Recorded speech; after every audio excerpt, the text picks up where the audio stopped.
Beatles are often referred to as the most significant band of all time. In this video, we analyze and recreate their iconic drum sound.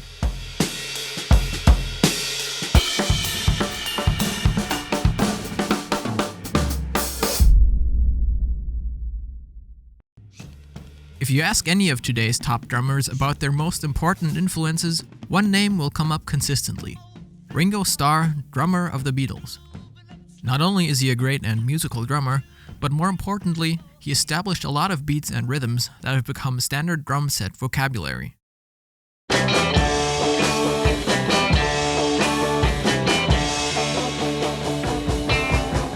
When the Beatles first started out in the early 60s, drum sets generally still sounded much like jazz drums. It wasn't until the late 60s that drum sounds became drier and more direct. That's why we chose to highlight two of the Beatles' drum sounds, one early and one later example. For the first one, we picked the song "I Want to Hold Your Hand" from 1963. The drum set Ringo typically used in those days consisted of a 20-inch bass drum, a 14-inch snare, as well as 12 and 14-inch toms. In order to demonstrate how you can achieve the sound on a modern drum set, we used the Sonor AQ2 kit. We went for coated Remo Ambassador heads on toms, an Evans UV1 on the bass drum, and a Remo Diplomat fiber skin on the snare.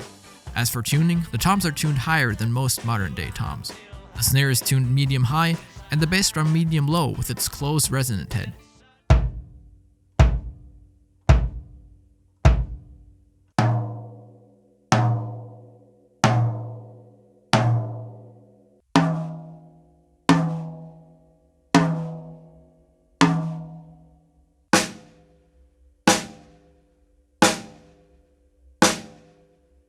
We also used a Zildjian 15-inch Carapi hi-hat, a 19-inch Constantinople crash ride, and a 20-inch Constantinople medium-thin low cymbal. When Ringo recorded the drums for this song, his kit was mic'd with a single overhead and a bass drum microphone. We also added a room mic. Let's listen to the setup.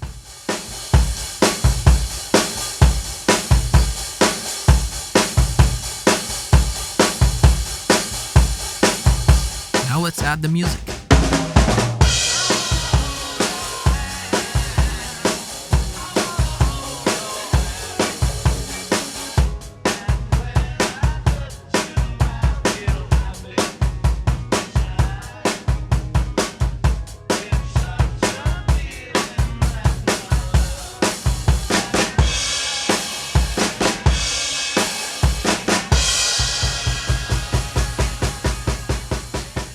It's surprising how this kit sounds compared to what you might expect from a modern-day drum set. Now let's check out how this sound evolved throughout the Beatles' albums in the 60s.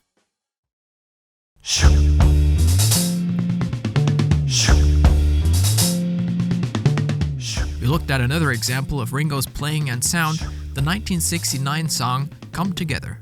This song features an iconic tom groove where 3 toms were used. We created a similar setup by adding a 10-inch tom. We also used the same heads on all drums, but with lower tuning and kitchen towels on top for a really dry and short sound. Let's hear what the towel muffling does to the drums.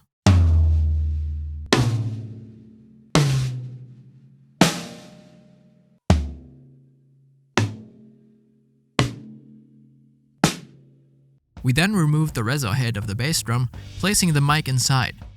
Toms and snare were mic'd from underneath. We kept our mono overhead and room mic, but added a hi-hat microphone. Let's listen to this setup.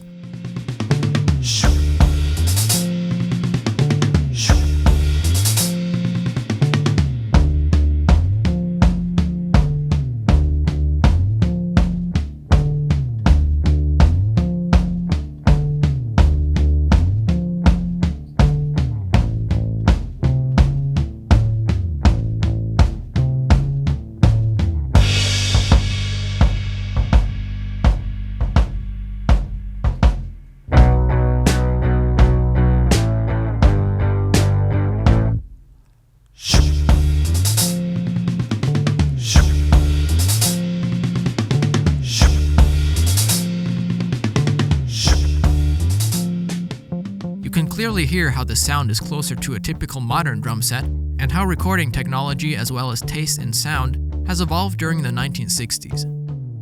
Now tell us which drum sound you like better, and try out how your drum set behaves when prepared with these methods. And don't forget to subscribe to our channel.